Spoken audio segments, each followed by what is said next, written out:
दोबारा स्टार्ट करो, दूसरा करी साफ कर दो। चालू चालू लाइट ब्लिंकिंग होना चाहिए। हाँ चालू।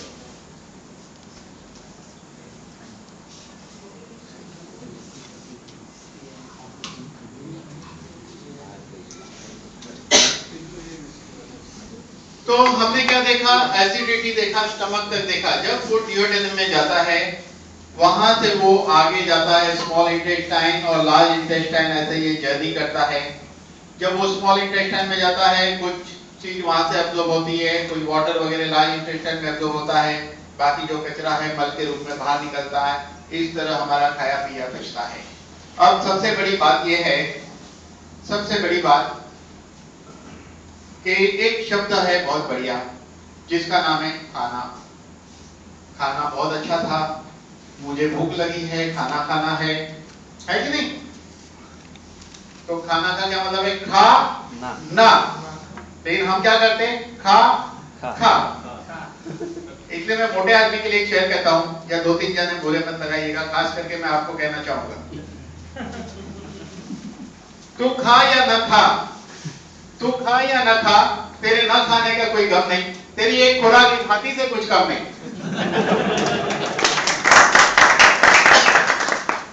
लेकिन ये शेर एक्चुअली ऐसा है, जिसको मैंने मोड़ तोड़ जोड़ के ये जो सुनाया वो है। असली मैं सुना रहा हूं, तू बोल या ना बोल, तू बोल या ना बोल, तेरे न बोलने का कोई गम नहीं, तेरा एक दीदार बोलने से कुछ कम नहीं। वाह।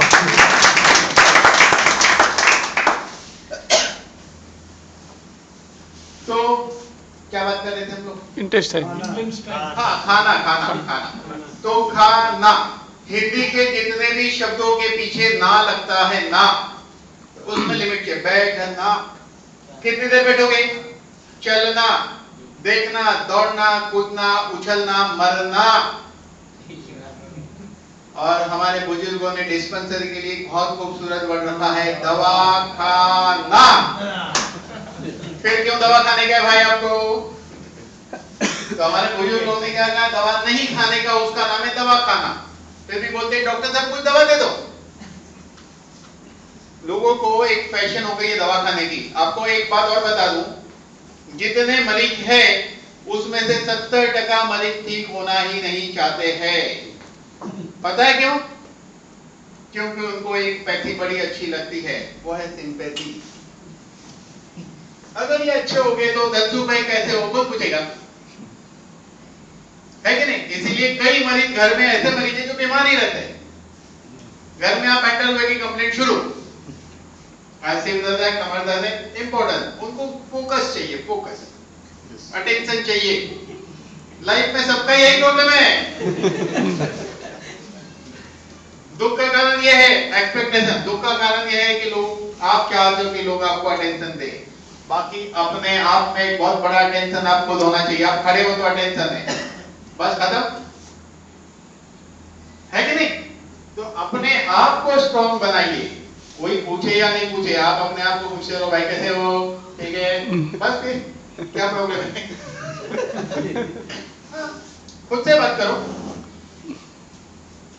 तो खुद का पता अगर मिल गया तो खुदा मिल गया, है कि नहीं? तो खुद का पता होना चाहिए, दूसरे का पता मत पूछो, आप अपने आप में जागो। आपकी हेल्थ कैसी है, आपका ब्रेन कैसा, आपकी थिंकिंग कैसी है, आपके प्रॉब्लम क्या, आप सॉल्व करो। कोई पड़ोसी, कोई दोस्त, कोई लीडर आपका प्रॉब्लम सॉल्व नहीं करेगा।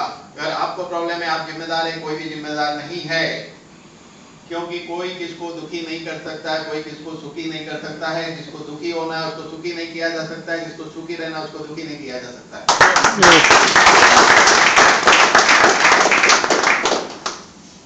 तो हमने देखा जीआई ट्रैक्ट। अब जीआई ट्रैक्ट की बीमारियां, gastric problem, acidity problem, ulcer problem, constipation problem, indigestion problem, ये सब प्रॉब्लम का सॉल्यूशन, ये जो डोज हमने बताया वो कॉमन फॉर ऑल, सभी पेट की बीमारी का सॉल्यूशन क्या है? 2-2 इम्यूरिन 3 बार, 2-2 जाइमोरिन, 2-2 डिटॉक्स 2 बार, खत्म कहानी। 2-2 इम्यूरिन 3 बार खाली पेट, और दोपहर को रात को खाना खाने के बाद 2-2 जाइमोरिन और डिटॉक्स, दोपहर को की तरह रात को। सिंपल। कितनी गोली हुई? पहले दिन से ही सारी डोज दे सकते थे। पहले दिन से ही सारी डोज शुरू पहले दिन से ही। हाँ, पहले दिन से। लेकिन जो बहुत ही दुबला पतला आदमी हो, बहुत दुबला पतला, तो उसको डिटॉक्स सिर्फ 2 देना है, एक ही बार दीजिए डिटॉक्स। बहुत पतला आदमी है तो डिटॉक्स कम देना है उसको, क्योंकि कहीं उसकी वो लूज मोशन ना हो जाए, 2 किलो और निकल ना जाए बाहर। क्योंकि डिटॉक्स का काम ये भी है कि आपके वो सिस्टम को भी क्लियर करता है। कुछ केस में ऐसा हो सकता है उसको लूज मोशन है, तो बेटर है कि वजन कम है तो उसको 2 गोली दी जाए, इतना ध्यान रखो तो काफी है, बस सिंपल काम है। तो हमने क्या देखा? Bone and GI tract.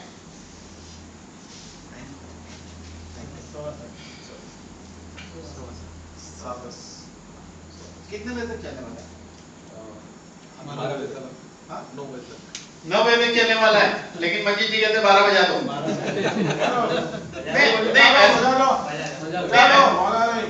ठीक है, आप पहले थोड़ा ठीक है 9 बजे तक 12 बजे ठीक है। मस्जिद जी के 12 बजा दो। सबके 12 बजे ठीक है। नहीं, ऐसा है कि मेरे स्पीच के बाद अभी राजेश भाई दक्षिणी जी बोलने वाले, जो स्पेशली यहाँ स्पीच देने के लिए आए, तो मैं अपना सेशन 8 बजे खत्म करूंगा। कल सुबह 9 बजे से लेके दोपहर तक मुझे ही बोलना है। तो अगर कोई चीज यहाँ रुक गई तो आगे हम कंटिन्यू आगे जाएंगे। तो अभी 8 बजे मैं खत्म करूंगा। 8 बजे मुझे आप इशारा करना जहां हम रुकेंगे। 1 घंटा राजेश भाई बोलेंगे और शार्प 9 o'clock आपको छुट्टी दी जाएगी। पहला दिन है, कहां से आए होंगे, थक के आओगे, जर्नी करके आओगे, अलग अलग तरह से पहुंचे होंगे, इसीलिए आज तो 12 नहीं बजाएंगे, फिर कल परसों ये लोग सब मिलके 12 बजाएंगे। आप लोग खुद मिलके 12 बजा देंगे, खुद ही मिलके खुद के 12 बजाएंगे। कल से आप देखना इधर, ये भी बाकी बात है। चलिए कोई बात नहीं। हाँ, हमने 2 सिस्टम देखा। अब बात करेंगे बहुत ही इंपॉर्टेंट, वो है नर्वस सिस्टम। थोड़ी सी बात पहले कर ली थी, लेकिन अब हम दूसरे एंगल से करेंगे नर्वस सिस्टम। हाँ, यहाँ एक बात रह गई, यहाँ के डॉक्टर को ऑर्थोपेडिक कहते हैं, लेकिन जीआई ट्रैक्ट के डॉक्टर को गैस्ट्रोइंटेस्टाइनोलॉजिस्ट कहते हैं। बोर्ड पे लिखा है गैस्ट्रोइंटेस्टाइनोलॉजी। ट्रांसलेशन करो, पेट का डॉक्टर। अब कैसा लग रहा है? हाँ, वो नाम इतने भारी भारी के आदमी डर जाता है एक बार, लेकिन ट्रांसलेशन करो तो सिंपल है, पेट का डॉक्टर। लेकिन गैस्ट्रोइंटेस्टाइनोलॉजिस्ट कितना बड़ा, तभी तो फील है सकती। इसीलिए छोटी छोटी बीमारी के बड़े बड़े नाम मेडिकल में रखे गए। थोड़ा सा यूं हो गया। हाँ, एक बीमारी है यहाँ आएगी नर्वस सिस्टम की, उस बीमारी का नाम है पार्किंसन। कैसे पढ़ा मालूम है? पार्किंसन के नाम से। हाँ, जेम्स पार्किंसन नाम के आदमी ने 1817 में, कितने साल पहले? 1817 में जेम्स पार्किंसन नाम के आदमी ने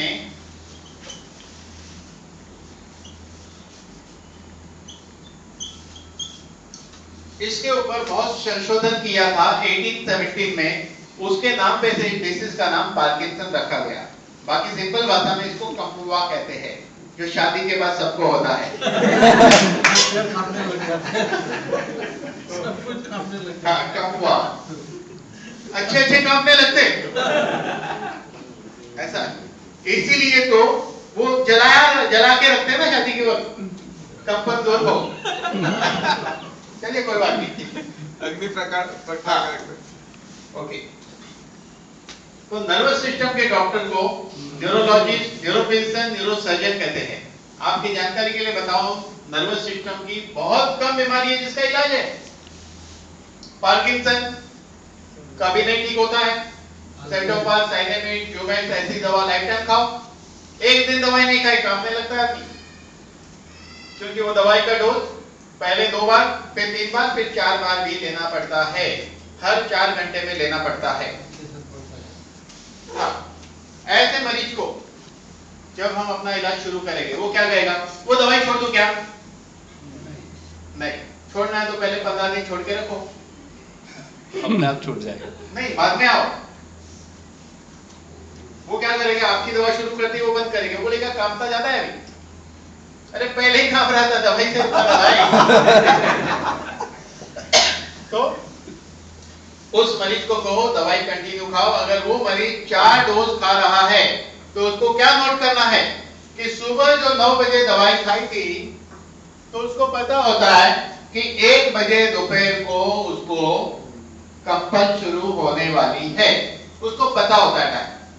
अगर नहीं पता है तो उसको बोलो 1 हफ्ते तक आप स्टडी कर लो, फिर हमारा दवाई शुरू करना। जब अपनी दवाई शुरू करेंगे उसको बोलो ये नोट करते जाओ। आप देखोगे अगर वो 4 बार दवाई लेना है दिन में, उसके डोज में फर्क आएगा, इंटरवल में फर्क आएगा। अब क्या होता है, महीने 1.5 महीने बाद 9 बजे से 2 बजे तक उसका काम चल रहा है। 1 घंटा इंप्रूवमेंट, क्या उसको मालूम पड़ेगा? नहीं। बताओगे तो पड़ेगा, पहले से एजुकेशन देना पड़ेगा पेशेंट को। अगर आपने ऐसा एजुकेशन दिया रहेगा तो वो यही चीज को नोट करेगा। और यहाँ नोट करने का यही तरीका है। जैसे घुटने में क्या तरीका है, 1 किलोमीटर चलने पे दर्द होता था, अभी 1.5 किलोमीटर, 2 किलोमीटर, 3 किलोमीटर, लेकिन होता क्या था, दर्द। वो क्या रहा, कांप रहा है। सिंपल।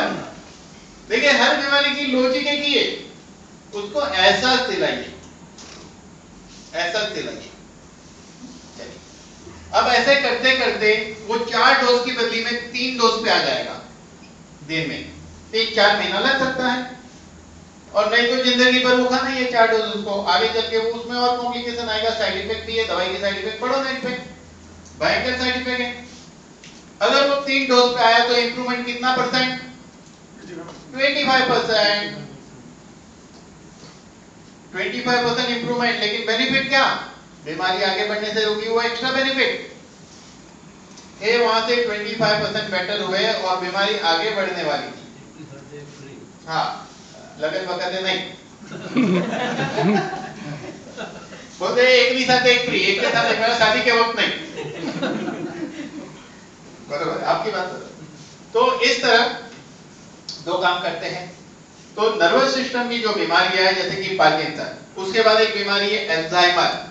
अल्जाइमर क्या होता है, ये हमारा जो बड़ा दिमाग है उसको कहते हैं सेरेब्रम, और छोटे दिमाग को क्या कहते हैं, सेरिबेलम। आपने क्रांतिवीर देखी है, नाना पाटेकर ने एकदम प्रॉब्लम कर दिया, सबको बता दिया छोटा दिमाग इधर होता है, पहले मालूम ही नहीं था पब्लिक को। कॉमन कर दिया, सबको मालूम पड़ गया छोटा दिमाग इधर होता है।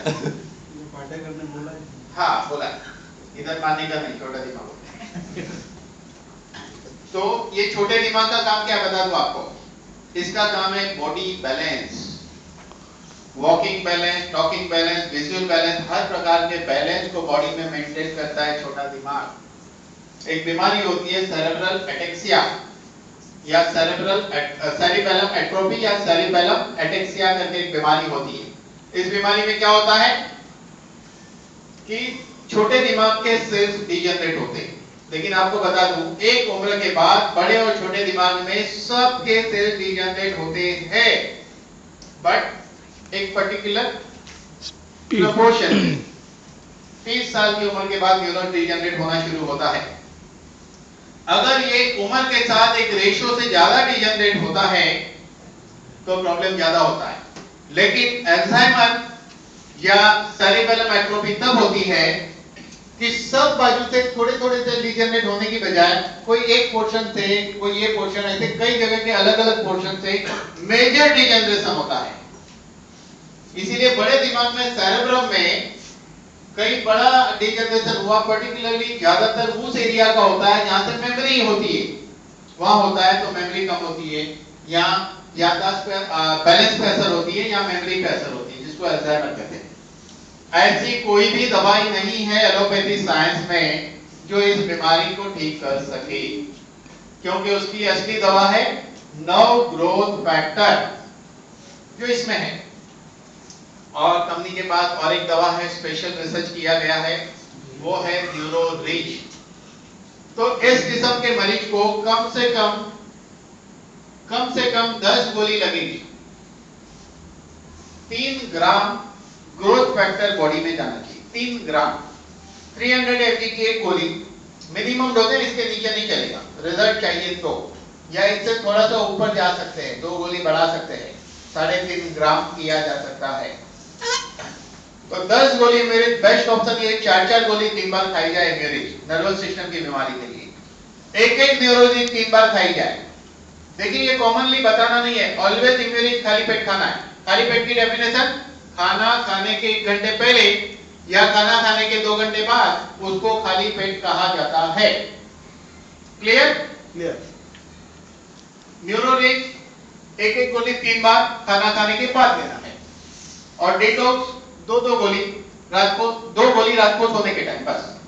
ऐसा अगर डोज शुरू करते हैं एक अल्जाइमर का मरीज तो पहला काम ये है कि उसकी बीमारी आगे बढ़ने से रुकेगी। आगे बढ़ती ही जाती है। अल्जाइमर वाले का बड़ा प्रॉब्लम है, अभी खाना खिलाओ फिर खा लेगी, उनको पता ही नहीं उन्होंने खाना खाया।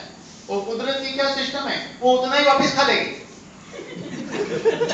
क्योंकि खाएगी ना खाना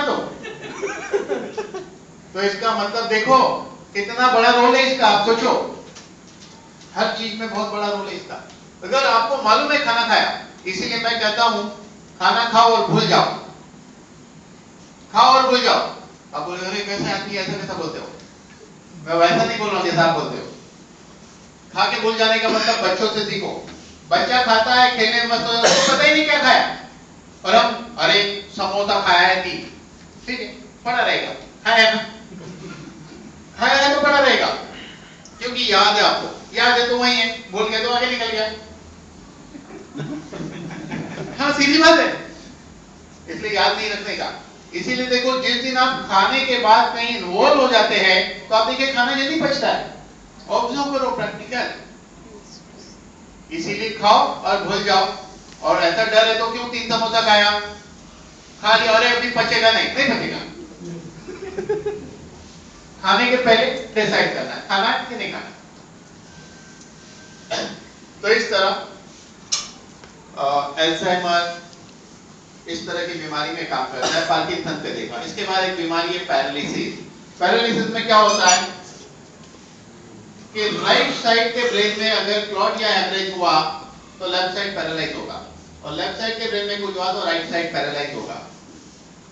हेमरेज या क्लॉट, देखिए क्लॉट होने से क्या होता है, सेरेब्रल आर्टरी में ब्रेन के पर्टिकुलर सेल्स तक ब्लड नहीं पहुंचने से डेड होने लगते हैं, और हेमरेज होने से ब्लड यहां स्प्रेड हो जाता है। अब पैरालिसिस क्या है, एक साइड काम नहीं कर रहा है। पैरालाइज होते क्या किया जाता है मालूम है, सीधा हॉस्पिटल एडमिट, बराबर। आपको क्या लगता है हॉस्पिटल में पैरालाइज की कोई ट्रीटमेंट होती है? नहीं, कोई पैरालाइज की ट्रीटमेंट हॉस्पिटल में नहीं है। तो ट्रीटमेंट क्या है, साइड ट्रैक। साइड ट्रैक का क्या मतलब है, शुगर है तो कंट्रोल करो, बीपी है तो कंट्रोल करो, कोलेस्ट्रॉल है तो कंट्रोल करो, ब्लड थिनर दो, साइड ट्रैक बोलते हैं इसको। तो फिर पेशेंट कैसे ठीक होता है, कोई भी बीमारी होने के बाद बॉडी की सेल्फ हीलिंग टेक्निक काम करती है, उसको काफी हद तक वो बाहर लाती है, फिर उसके माइंड के कॉम्प्लिकेशन से वो वहां रुक जाता है, वो कॉम्प्लिकेशन नहीं रहे तो पूरा ठीक होता है। अगर डॉक्टर कहते हैं कि भाई हमने इतना ठीक कर दिया, पहले तो हम कौन सा अभी इतना अच्छा हो गया, ठीक है और रखो और पूरा ठीक करो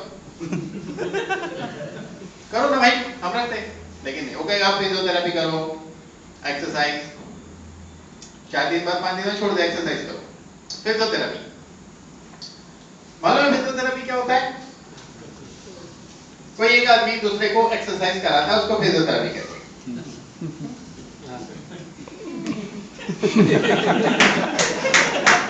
जो खुद करता है उसको योगा कहते हैं। तो एक्सरसाइज की डेफिनेशन ये है, हम खुद की मर्जी से खुद के हाथ पैर को हिलाते तो उसको एक्सरसाइज कहते हैं, दूसरा कराएगा तो उसको कुश्ती कहते हैं, कुश्ती में हाथ टूट सकता है। इसलिए कई पैरालाइज मरीज को जैसे ही वो आते हैं पैरालाइज मरीज आते हैं तो सबसे पहले आप उसका शोल्डर चेक करिए। ऐसा जैसे आप शोल्डर चेक करोगे आपको यहाँ गैप मिलेगा, इसका मतलब हाथ उतर गया नीचे। ये क्यों हुआ, क्योंकि जब मरीज को पैरालाइज हुआ है तो उसका वो पोर्शन पूरा जाम है, और एक्सरसाइज कराया जाता है तो मरीज बोलता है दर्द हो रहा है। फैमिली मेंबर कहते हैं सहन करो, फिजियोथेरेपिस्ट कहते हैं सहन करो। सहन करो, फिर ऊपर से वो फिजियोथेरेपी बोल के जाता है फैमिली मेंबर को, टाइम मिले तो सब लोग ने करा लिया। पूरा प्लानिंग। अब जब वो मरीज चिल्लाता है दर्द हो रहा है, तो दर्द क्या होता है मैं आपको बता दूं। अगर आपको शोल्डर में अचानक बहुत दर्द है, उस दर्द से 1000 गुना वो दर्द होता है, लेकिन उसको बिकॉज ऑफ पैरालाइज उसके सेंसर वीक है, और उस कंडीशन में जब वो किया जाता है तो वहां के टिश्यू डैमेज होते हैं, जिसकी वजह से जिंदगी में उसका हार्ट ठीक नहीं होगा। फिर उस हार्ट का एक ही ऑप्शन है, काट दो। आगे चल के शायद ऐसे ही होगा।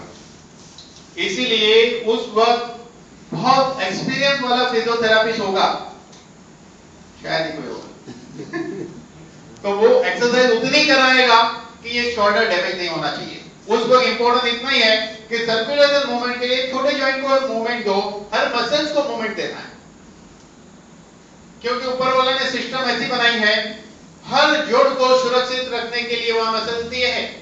घुटना तब खराब होता है जब घुटने के मसल्स वीक हो गए, ग्रीस नहीं बनेगा, गादी जो है लुब्रिकेट नहीं होगा, ड्राई होगी, घिसेगी और खत्म होगी।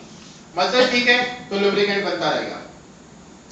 कमर में भी कमर के मसल ठीक है तो बोन को सपोर्ट मिलेगा, प्लास्टर ठीक होना चाहिए, पिलर ठीक रहेंगे। तो मसल्स वीक होने के बाद ही कमर के प्रॉब्लम, शोल्डर प्रॉब्लम, घुटना प्रॉब्लम तभी होता है ना। तो इसलिए ये बहुत इंपॉर्टेंट है, पैरालाइज के वक्त उसका ध्यान रखा जाए। तो इसके अंदर नर्व ग्रोथ फैक्टर ब्रेन के नर्वस सिस्टम के न्यूरॉन्स को रिपेयर करेगा, लेकिन IGF-1 लीवर को स्टिमुलेट करेगा। लीवर एक केमिकल बनाएगा जिसका नाम है हेपेरिन। ये हेपेरिन केमिकल हमारे बॉडी में जहां जहां क्लॉट है वहां से निकाल देता है क्लॉट को। इसीलिए ये दवा ब्लॉकेज पे भी काम करती है। 40 केस ब्लॉकेज के अच्छे हो चुके हैं।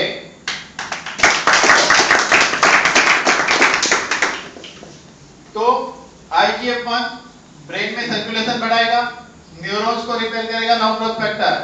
Epidermal and fibroblast growth factor उस शोल्डर के डैमेज को रिपेयर करेगा, लेकिन पेशेंट को पेशेंट चाहिए, उसको फ्रूट खाना पड़ेगा, धीरज का। हाँ, मीठा फ्रूट, धीरज के फल मीठे, खाना तो पड़ेगा। इसी तरह नर्वस सिस्टम की बीमारी है न्यूरालजिया। पेश की नौक होती है, उसमें न्यूरॉन्स जो है डिजेनरेट होता है, बीमारी होती है न्यूरालजिया। उसके लिए टाइग्राडोल जैसी दवाई दी जाती है, थोड़े वक्त ठीक रहता है। मनसुख भाई के पास पेशेंट है, 7 ईयर पुराना पेशेंट, 1.5 महीने में ठीक हो चुका है सूरत में, 1.5 महीने में। इसके अलावा डायबिटिक न्यूरोपैथी, पैर में नमनेस रहना, पैर गादी जैसा लगना, नर्व में खिंचावाना, पैर में जो तकलीफ होती है डायबिटीज वाले को, उस वक्त भी ये दवाई उस बीमारी में काम करती है। तो नर्वस सिस्टम की और बीमारी मल्टीपल स्क्लेरोसिस है, मोटर न्यूरॉन है, न्यूरोफाइब्रोमा है, ऐसी सभी बीमारी के ऊपर ये प्रोडक्ट काम करता है। नेक्स्ट,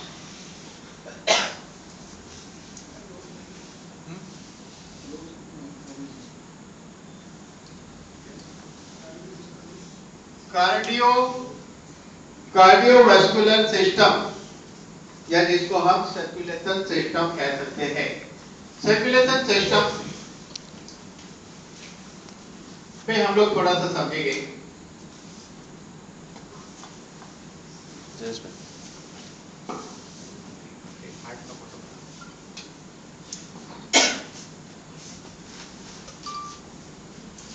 बैटरी डाउन है थोड़ा,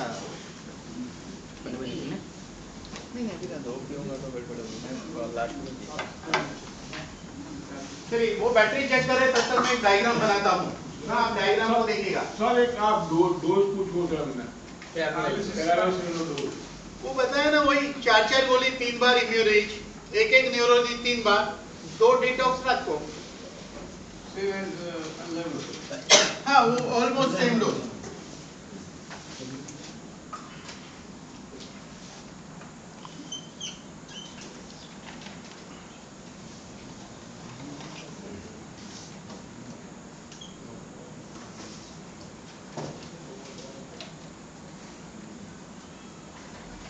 दिल का मामला है। हाँ, दिल का मामला है, दिल से समझो।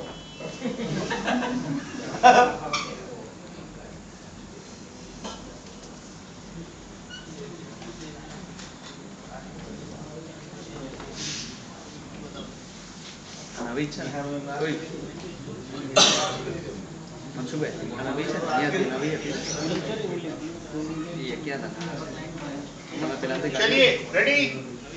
Heart ready. हार्ट तैयार है? हाँ।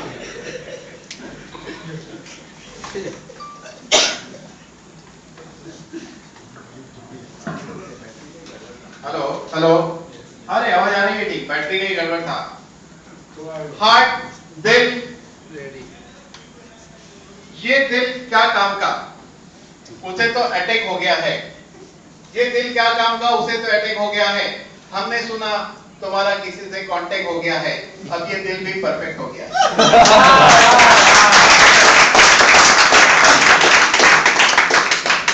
तो दिल जो है ये बहुत इंपॉर्टेंट है।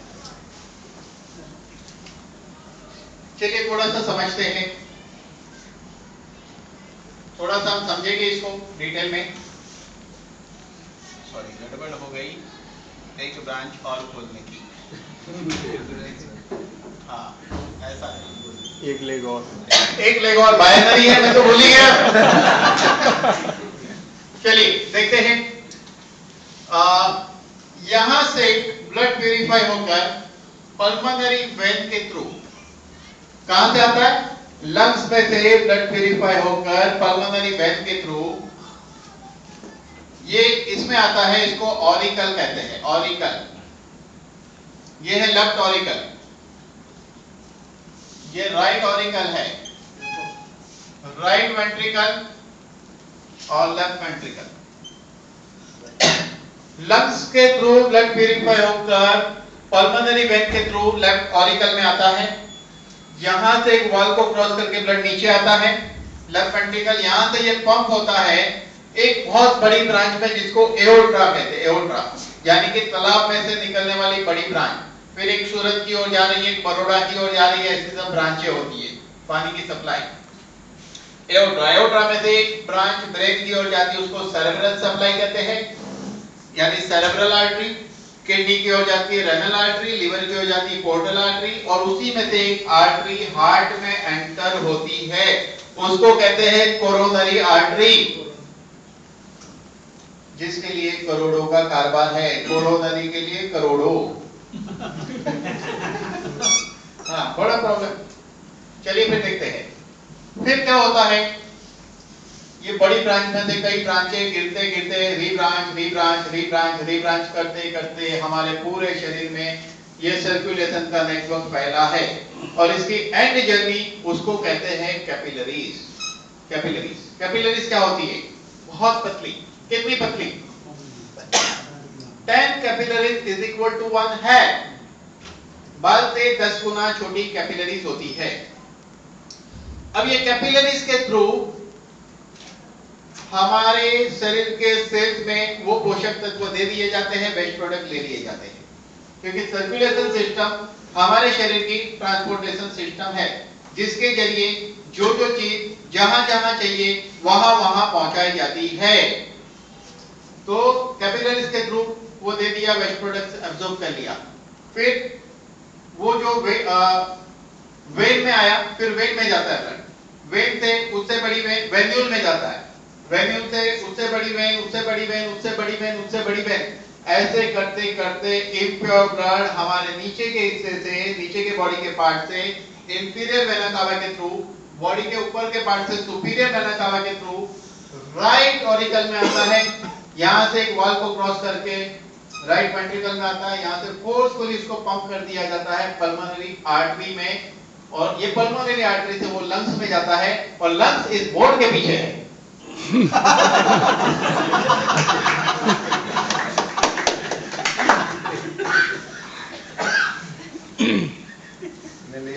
आप यही सोचते थे कि ये व्याधि तो आर्टरी पीछे है, वो बोर्ड के पीछे है, कोई बात नहीं, ठीक है, आप समझ गए, यही काफी है। और फिर से लंग्स में से एम्प्लीफाई होकर बोर्ड के पीछे से वो इधर आता है और इस तरह ये पूरे बॉडी की सर्कुलेशन सिस्टम चलती है। क्या कहावत है? खून गर्म इंसान जवान, खून ठंडा आदमी बूढ़ा। क्यों ये कहावत बनी जानते हो? ये कहावत इसलिए बनी है कि एक उम्र के वक्त तक हमारा सर्कुलेशन फ्लो अलग होता है, क्योंकि हार्ट की पंपिंग की सिस्टम अलग होती है। उम्र बढ़ने के साथ पंपिंग की सिस्टम चेंज होती है। एक छोटा बच्चा जो होता है उसके बॉडी में कितना फास्ट सर्कुलेट होता है ब्लड, इसीलिए देखिए उसकी मूवमेंट कैसी होती है, बंदर की जैसी होती है। छोटे बच्चे की मूवमेंट कितनी फास्ट होती है। वो कहता है कितने माले पे जाना है, 2 माले पे, आप चढ़ रहे हो तब तक वो पहुंचा है कि नहीं? इसीलिए अगर यंग रहना है हार्ट से और दिल से तो जरूरी क्या है? 5 मिनट। हाँ, अपने स्पीड को बढ़ाओ, बाइनरी को 5 बढ़ाओ, अपनी स्पीड को बढ़ाओ दोनों तरह से। इसीलिए मैं कहता हूं चलना इतना तेज चाहिए कि अपने आगे वाले से आगे जाना है, अपलाइन से आगे जाना है। तो आपके जो आगे चल रहा है उससे आगे जाओ, तो उसके भी आगे कोई है ना, उसके आगे जाइए। तो फास्ट चलो। हम उम्र के साथ अपने आप को स्लो करते हैं। सीढ़ी चढ़ना है ना, 2 माले पे रहते हो, इतना तेज चढ़ो जैसा एक बच्चा। आपके बिल्डिंग में जो बच्चा जितना तेज चढ़ता है उतना चढ़ने की कोशिश करो, लेकिन आज ही से मत करना, नहीं तो सीने में दर्द आ जाएगा। पर धीरे धीरे बॉडी को आदत डालिए, लेकिन बॉडी को स्पीड की आदत डालिए, क्योंकि हम अपने आप को स्लो करते जाते हैं उम्र के साथ। इसीलिए एक बूढ़ा आदमी को स्लो हो जाता है। आप कब अपने आप को स्लो कर रहे हैं आपको नहीं पता चलता है। आप याद करिए कब स्लो हो गए, पता ही नहीं आपको, क्योंकि स्लो होते गए। और फास्ट रहोगे तो सर्कुलेशन फास्ट रहेगा। जो इंसान की धड़कन दिन में एक बार तेज हो जाती है उसको जिंदगी में हार्ट का प्रॉब्लम नहीं होगा, लेकिन वो धड़कन किसी को देखकर तेज नहीं होनी चाहिए। ये बहुत इंपॉर्टेंट बात है। हर दिल की एक दास्तां होती है, हर दिल की एक दास्तां होती है, हर जुड़ा कभी बया होती है। हर आदमी का एक इतिहास होता है ना, मंजीत जी का भी है, मुझे मालूम है, आपको नहीं मालूम तो क्या हुआ।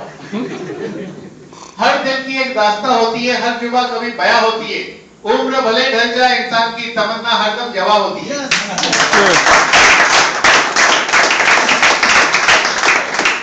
अगर आप कहो तो इस शेर का मैं एक लाइन में ट्रांसलेशन भी कर सकता हूँ। करिए सर। बंदर कितना भी बूढ़ा हो जाए गुलाट मारना नहीं होता।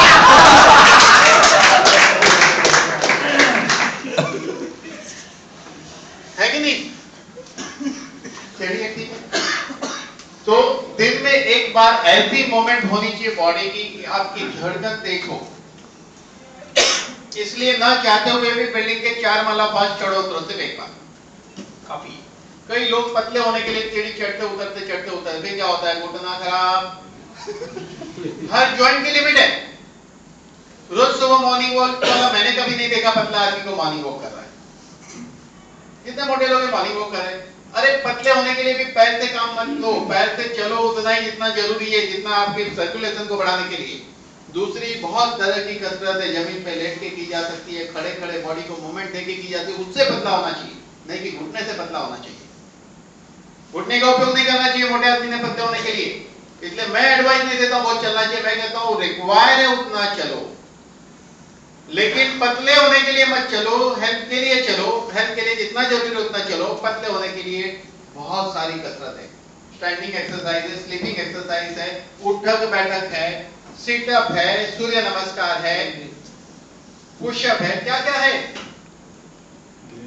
हाँ ग्रीन भी, अरे क्या बात है, मैं वो सब्जेक्ट में मैं कल बोलने वाला था। चलिए बात हार्ट की थी। एक बार इसको वॉश कर दो ना, कलर मार दो वापिस, व्हाइट कलर मार दो।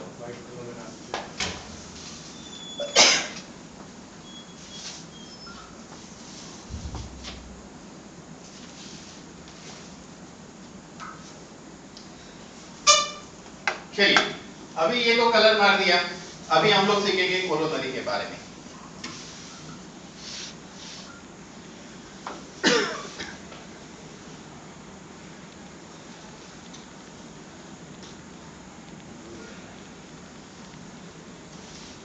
देखिए ये कोरोनरी आर्टरी उसी एओर्टा में से निकली थी, एओर्टा वो बड़ी ब्रांच में थी और हार्ट में एंटर हो गई, ये हार्ट में एंटर हुई, एंटर होते 3 हिस्सों में बढ़ गई, 3 हिस्सों में बढ़ गई। जैसे कि आपके नीचे 3 लोग 36% वाले आते हैं तो आप पर्ल बनते हो, 3 पर्ल आया तो आप रूबी बनते हो, 3 रूबी आया तो डायमंड बनते हो, मामला सब इधर ही है। तो 3 हिस्सों में बढ़ गई, फिर इसकी वापस रीब्रांच होते बहुत बार बोलना पड़ेगा। फाइनली हार्ट के हर सेल तक वो पहुंचता है और कैपिलरीज लेवल तक वो रीब्रांच होती है, जिसको हम एंजियोग्राफी कहते हैं, जिससे ब्लॉकेज का पता लगाने के लिए किया जाता है। वो सिर्फ 4 लेवल तक मैक्सिमम ब्लॉकेज है तो फाइंड आउट होता है, लेकिन उसके आगे ब्लॉकेज है तो ढूंढने के लिए कोई मशीन नहीं है छोटी ब्रांचों में, जिसकी वजह से हार्ट अटैक आता है। इसके अलावा बॉडी में जहां जहां ब्लड घूमता है वहां ब्लॉकेज हो सकता है।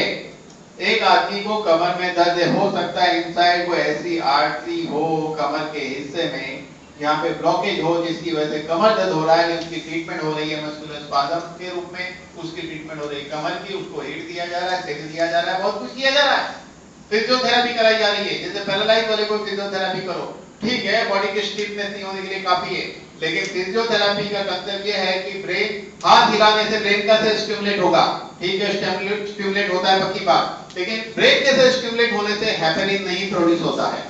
हेपेरिन तो लीवर प्रोड्यूस करेगा, तब जाके ब्रेन में क्लॉट को खोलेगा। इसी तरह IGF-1 के थ्रू लीवर स्टिमुलेट होने से हेपेरिन प्रोड्यूस होगा, जो इस क्लॉट को पूरे बॉडी में जहां जहां क्लॉट होगा खोल देगा, और जिसकी उम्र क्रॉस कर चुकी है 35-40, उसको जरूर कहीं ना कहीं क्लॉट है और है ही। ये बात और है, डायग्नोस की मेथड नहीं है। जिसको 50 साल की उम्र में या 45 में या 55 में ब्लॉकेज मालूम पड़ता है ना, उसकी शुरुआत 15 साल पहले हो जाती है। ऐसे ही ब्लॉकेज नहीं डेवलप होता है, तो इस तरह ये ब्लॉकेज होता है। अब ब्लॉकेज होता है तो क्या होता है, देखिए ये आर्टरी का एक एग्जांपल लेते हैं। ये ऐसा ग्राफ दिया जाता है, ऐसे करके बताते हैं। क्या बताया, 90% ब्लॉक। चलिए इसको दूसरे ढंग से देखते हैं, ये डायमीटर अब 90% ब्लॉक तो कितना ओपन है, 10% ओपन, और ये 90% ब्लॉक। क्लियर? डायमीटर के रूप में देखते हैं। तो ब्लॉकेज दीवार से लेके होता है, बीच का रास्ता खुला है 10%। अब ऊपर वाले ने इंसान पे मेहरबानी करके ऐसी सिस्टम बनाई है कि जब तक हमारे आर्टरी का 50% रास्ता ओपन है, तब तक इंसान को कोई तकलीफ नहीं होती है। प्रॉब्लम जब ये ब्लॉकेज 50% क्रॉस करता है तब होती है। इसका मतलब क्या है, 50% रास्ता ओपन, जीने के लिए 100% है, क्योंकि ऊपर वाले ने हमें 200% कैपेसिटी दी है। बहुत मेहरबानी की, 2 हार्ट नहीं दिया, लेकिन 200% कैपेसिटी दी है। अब ये जो 90% हिस्सा है, इसमें से स्टार्टिंग का कम से कम 40% हिस्सा जो है वो सॉलिड दीवार जैसा होगा, दीवार जैसा सीमेंट की, उसको कहते हैं atherosclerosis, just like wall, cement wall. और रिमेनिंग 50% समझो ब्लॉकेज है और 10% ओपन है। जब ये दवाई कोई सीरियसली लेना शुरू करे, इम्यूरिक, डेटॉक्स, इम्यूरिक और डेटॉक्स लेना है, इम्यूरिक 4 गोली 4 बार ले, डेटॉक्स 2 गोली 2 बार मरीज ले, कोई भी मरीज जिसको कहीं भी ब्लॉकेज है, और 40% खाना कच्चा खाए, 15 से 20 मिनट कसरत करे, 3 से 5 लीटर वो पानी पिए और पॉजिटिव सोचे, तो डेफिनेटली ये खुल जाएगा और खुल सकता है। अगर ये खुल गया तो ये खुला है, टोटल कितना ओपन हुआ, जीने के लिए कितना ओपन चाहिए, 50। एक आदमी जिंदगी भर 40% ब्लॉकेज लेके जिएगा तो हार्ट का जिंदगी में कोई प्रॉब्लम नहीं होगा, क्योंकि जीने के लिए 100% लाइफ के लिए 50% रास्ता ओपन सफिशिएंट है। इस तरह का मैजिक है। अब हार्ट की बीमारी में एक तो ब्लॉकेज होता है, हार्ट अटैक आने के बाद हार्ट वीक होता है, तब भी दवाई चाहिए। इसके अलावा कई लोगों को पल्पिटेशन जो है बढ़ जाती है धड़कन, कभी कम हो जाती है धड़कन, कई लोगों को पल्स मिस होती है, उस वक्त एक मशीन बिठाना पड़ता है जिसको पेस मेकर कहते हैं।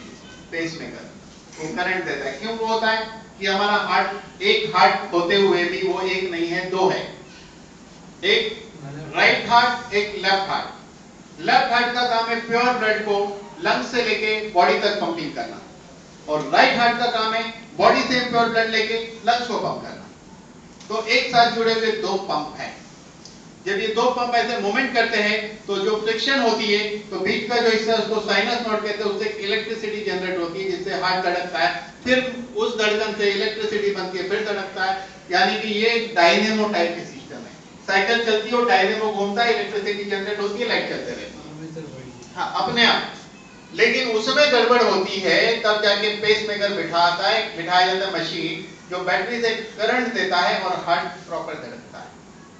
ऐसे मरीज ठीक हो सकते हैं, पेस मेकर बिठाना नहीं पड़ेगा, ये मरीज इसको ठीक कर सकता है, उसका खान पान स्टाइल ये सब चेंज करने से ठीक हो सकता है। बहुत सिंपल बात। चलिए मैं यहां रुकता हूं क्योंकि अभी नेक्स्ट चीज पे बोलूंगा तो वक्त लगेगा।